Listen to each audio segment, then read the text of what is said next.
it's Em. Finally have my voice back, but I might still sound a little hoarse. Uh, we had this great family vacation at Disneyland and then promptly came home and got sick, which, I mean, I'd rather get sick after, obviously, than than be sick while on vacation. But it still wasn't very fun. It hasn't been very fun. I'm going to do my best to edit around any coughing fits because, of course, the cough is always the thing that lasts the longest.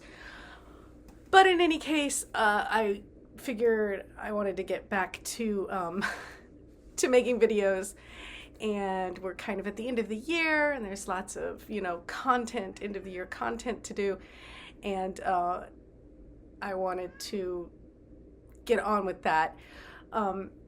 Also, like, it's been a while since I've done a viewing video, things I've been watching, mostly because those videos don't get as many views as my book videos do. So I hadn't really been doing them, but then when I did the poll, one person responded and said they wanted to see the viewing content. So I'm going to go ahead and do that. I've got a spreadsheet here because I do keep track of things I watch each year. So I will potentially be looking off to one side to remind myself of everything I've been watching and giving you my thoughts on that. Timestamps in the description if you want to skip around. If there's stuff you do or don't care about hearing about, then you should be able to navigate pretty easily. Without further ado, here we go. So I know in a previous video I mentioned I was watching Ripley. We watched 3, I think, episodes of that, maybe 4. We never finished it. And I have no desire really to finish it. I know it just got some Golden Globe nominations, but I just wasn't enjoying it that much. I get that it was very artistically done and everything. I don't know, it lacked something for me. I talked a little bit about it in a previous video where I just felt like they weren't really playing up Tom Ripley's, like, savviness. Instead, he was kind of a bumbler at first. And I get that angle where, everybody has to start somewhere and you're not just immediately good at it. But, like, he was a con artist and he's, aiming higher, and that's a whole thing. But, and I apologize if the camera's moving. The cat is playing over here and causing grief. But in any case, I don't know. We stopped watching it, and I don't miss it. I don't wonder. I guess because I've read the book, I've seen the 1999 film. I know the story. I wanted a version of the story that was more interesting, or I don't know, something that drew me in more than what I was getting from the miniseries. And so I don't know. We didn't finish it. We watched Stranger Things, which is kind of this fever dream version of Stranger Things. I guess if you know Star Kid at all, this had maybe a similar vibe of those early, like those Harry Potter spoofs. It was entertaining. Might have been fun. Might have been even more fun if I had an edible first or something. But it was something. I mean, we were curious. We watched it. Am I sorry we watched it? No. Could I have lived without it? Probably, yeah. But you haven't seen anything till you've seen like somebody in a full-body Demogorgon suit dancing. We watched Ghostbusters: Frozen Empire. I really enjoyed Ghostbusters Afterlife some years ago, whenever that was. Was that during the pandemic, maybe? Or right after, maybe? I don't know. This one was, I don't know, like, I've already forgotten it, mostly. Pretty forgettable. I think putting it back in New York actually dampened some of the charm for me. I kind of enjoyed the transplanting of it in, like, the middle of nowhere. Putting it back in New York it just kind of made it one of many as opposed to something unique and different. So it was fine, but nothing special. Deadpool and Wolverine. I wanted it to be funnier than it was. I don't know. I expected it to be funnier. It was kind of it had its moments, but I didn't laugh out loud, I don't think, at all. Maybe once or twice. I think Hugh Jackman was giving that movie probably more than it deserved. He was putting in more effort than it really needed. But by the end, when you have all the different Deadpools, it's just like, I don't know. It was. I just take me back to the first two Deadpool movies that were just kind of, rather than trying to fit Deadpool into the Marvel X-Men universe. And we were at Disneyland and we saw Deadpool do his Christmas story time and everything, and it was fine. But again, I don't know. It's almost like it's trying too hard as opposed to being organically entertaining and funny. There's a point where a character, I don't know how to explain it. The character being true to himself is one thing, being more than himself or more of himself is something else, and this movie went over that line. Instead of a character being himself in a situation, this situation is built around allowing the character to be themselves to the nth degree. And I don't know, I didn't find it that great. Only Murders in the Building season 4. My least favorite season thus far. And I think, again, this is one of those things where the show is almost suffering from so many people wanting to have a cameo or be part of it that they're trying to find ways to fit people in, like Richard Kind and other, these other actors who are just like, oh, I just want like a couple, a scene or two, or, can I be a minor character or whatever. And so they have to create these whole stories, backstories, like, I don't know. It was fine. I mean, Only Murders in the Building, I always enjoy it. And certainly when it comes to the film industry and having been part of that, I enjoy shows about that. So that was fine. I knew, because I kept dropping hints about that crime family or whatever, I knew that was going to be either part of the solution to this season or the setup for next season, which it turned out to be. So yeah, it was fine. Always sad to see a character go. I think Jane Lynch was a fantastic character, and I thought that dealing with Charles's grief over losing, his sidekick for, decades of work, that was sweet. That was kind of handled in a really nice way. But yeah, I don't know. Overall, I wasn't as invested in the Martin Short, Oliver and Loretta, and but it is super cute, of course, to hear that Martin Short and Meryl Streep are actually a couple. They are adorable, so kudos to them. Megalopolis, I have a whole video about it. At some point I will maybe try to finish watching it on streaming, maybe, while I drink some wine or something, to get myself through it. But everything I've seen of it tells me that I like walking out halfway through I didn't miss anything. I'm not out anything. I saved myself some time there, so I don't know if I want to watch any more of it. I don't know. Agatha All Along, I finally watched it. Like, I wasn't super keen to watch another Marvel show. I haven't been watching any of them. I left in the middle of Andor. That was a Star Wars thing. And everybody says it got better. So, I don't know. I should probably actually finish Andor, but I can't remember the last Marvel show I watched. So yeah, I was gonna skip Agatha All Along, but all my friends that I trust, because we tend to like the same things, were like, oh no, you need to watch it. And I'm glad I did, because I was kind of like, oh, Catherine Hahn's character, Agatha, she has the potential to be really obnoxious, and I was worried that she was either one of two things. She was going to be so obnoxious, and she's the central character, so it's just, because characters like that, a little goes a long way. You sprinkle them in like you did in WandaVision or whatever. But,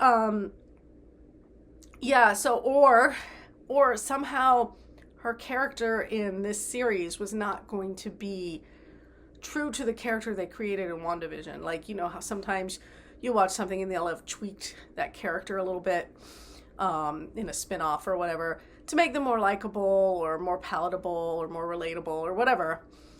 And I was like, well, I mean, I don't put it past Disney and Marvel and all of them to do that.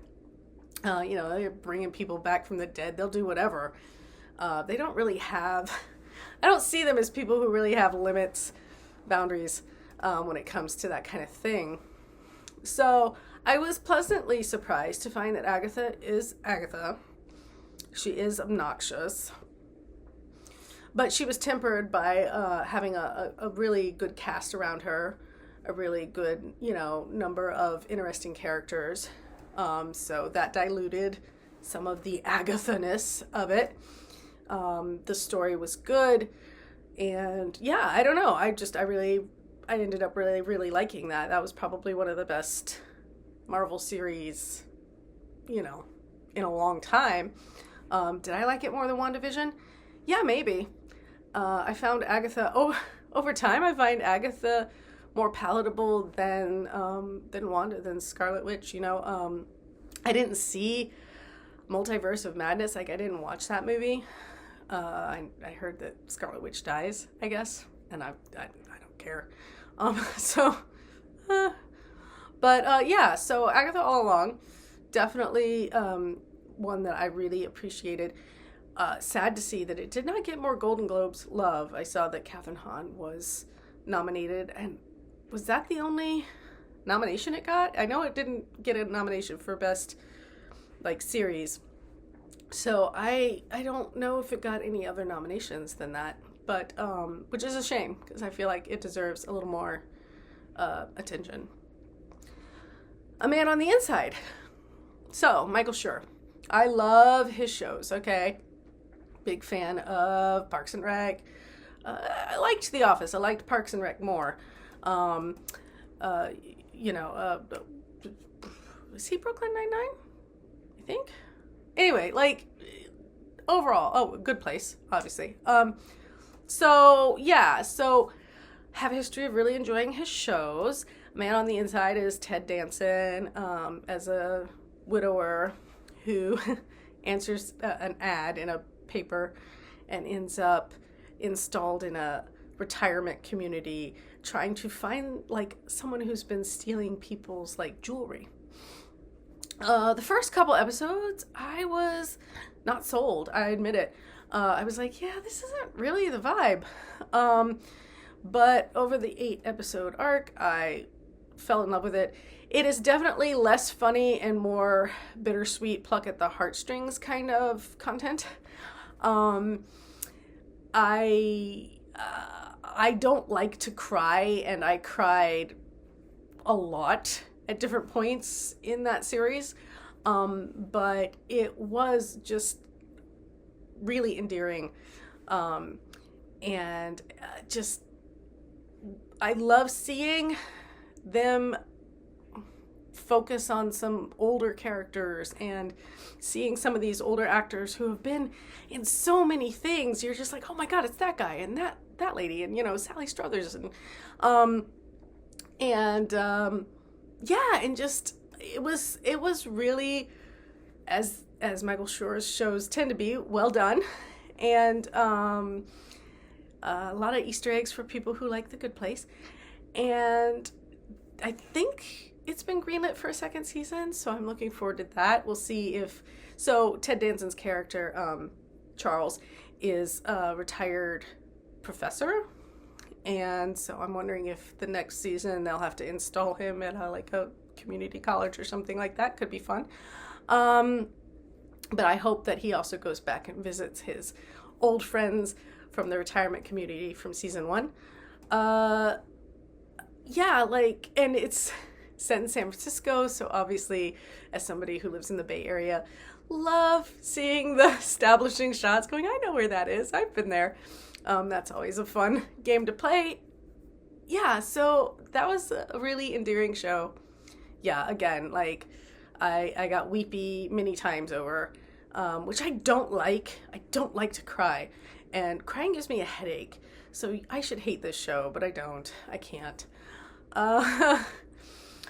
We watched Conclave, the Ralph Fiennes movie based on Robert Harris's novel. I have not read that novel. I like Robert Harris. My favorite book by him is The Ghost, which became the movie The Ghost Writer with Ewan McGregor and Pierce Brosnan, I think. I love that movie. I love that book. I went into Conclave not realizing it was based on a Robert Harris novel, actually. But if you watch it and the way it's filmed and the story, you could probably make a pretty educated guess that it's Robert Harris. If somebody said, who wrote this, you might go, oh, Robert Harris.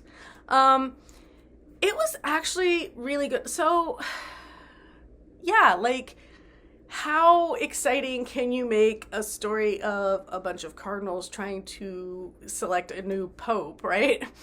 I saw where the end was gonna be. Oh, also, by the way, sorry, going back to A Man on the Inside, I also had the culprit picked pretty early on. But that did not detract from my enjoyment. But yeah, I kind of saw in Conclave where it was headed.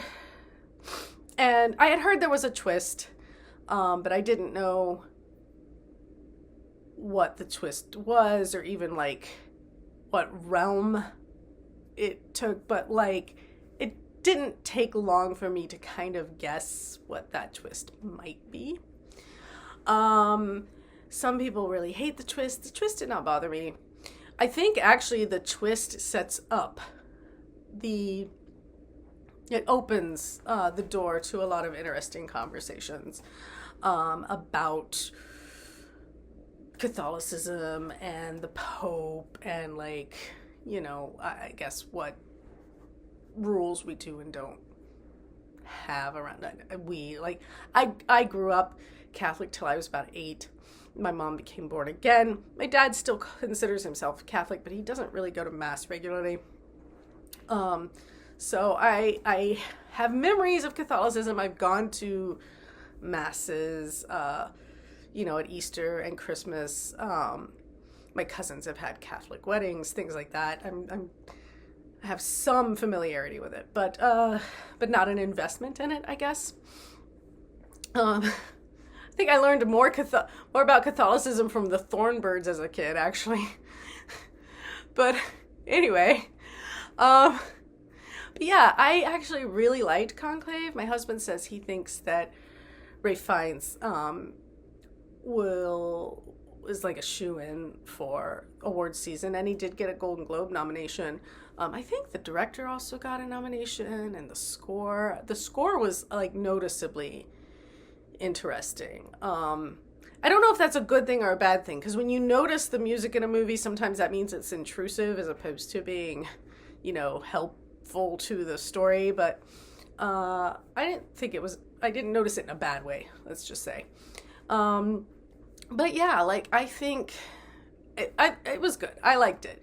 But it wouldn't be for everyone. Some people, it's too quiet a movie. It's too slow and boring. But it's it's politicking around the Catholic Church and the Pope, and you can easily take that and extract it and project it onto politics broadly, right? It's more just a smaller microcosm of politics broadly. So yeah, I liked it. Finally, we saw Inside Out 2, which again, I liked it. I'm not the biggest Inside Out fan. I thought that movie was fine when it came out. Like, and I definitely cried when we lost Bing Bong. But I mean, I love Lewis Black, so, as Anger. But yeah, like, when I heard there was going to be another one, I was like, why? What more do you want to do? But they did a good job of setting up a story and a reason for there to be, more. Riley is 13 now, 13, 14, going into high school, anxiety, envy, like a new set of emotions have emerged, embarrassment, things like that are, that we all know and understand and can identify with. And we see the journey that Riley takes as things like anxiety take over. And the moment she has like this panic attack, I remember thinking, wow, whoever wrote and animated this and all of that, they really know what a panic attack feels like. Like, they've been there, because like, yeah, like that hit home. So yeah, I mean, it was fine. It, like, animation wise, it looked good the same way these movies typically look good. I don't know. I wasn't like wowed by it or anything. But I wasn't wowed by the first one. I think I'm in the minority there. I think a lot of people, if somebody asks them their favorite Pixar movie, then I hear Inside Out come up a lot. A lot of people say WALL-E. Mine is Luca, which I think is, underrepresented because it came out, I think it was on streaming. And so, but, Silencio Bruno. Yeah, so it was good. I think I'm like, I hesitate to say whether it'll do well in awards season, because I do think I hear more about The Wild Robot, which I haven't watched yet. It's on my list. And so I tend to think, just based on buzz, that The Wild Robot will take a lot of awards. But I don't know that for sure, obviously. And there is a great deal of love for Inside Out and Inside Out 2. So, yeah. So anyway, it's a very long thing of me just kind of going through everything. Like, we literally watched Inside Out 2 last night. So that takes us all the way through everything I've watched recently for the past few months. And if you've watched any of that and have any thoughts or feelings about it, let me know in the comments. If you have any awards predictions, I love that stuff. Let me hear what you think is going to win. What else should I watch before the awards? Like I said, The Wild Robot is on my list. I want to see The Brutalist because I hear a lot about that. Yeah, I don't know. I need to go look at who got Golden Globe nominations again. I still haven't seen Shogun. That's on my list. And then, like, Nobody Wants This, or whatever that one is. That's on my list, too. But as far as movies go, a lot of it isn't even, like, on streaming yet. Amelia Perez. I want to see Nosferatu, but I probably won't go to the cinema for it. I'll wait for it to come to streaming. Yeah, so I have zero interest in Mufasa? They're doing like another Lion King thing. I don't care about that. I don't want to see that. So Moana 2, again, I'll wait for it to come to streaming. The mixed reviews, I know it had like a huge box office, but I liked Moana, but it's not something I felt like I needed to revisit. Like, so many of these like sequels and stuff, I'm like, I don't need more of it. Like it was good the first time. I don't need more. So yeah. But anyway, let me know your thoughts. I am trying to finish at least one more book before the end of the year to meet my reading goal. I'm like halfway through the book that I'm reading.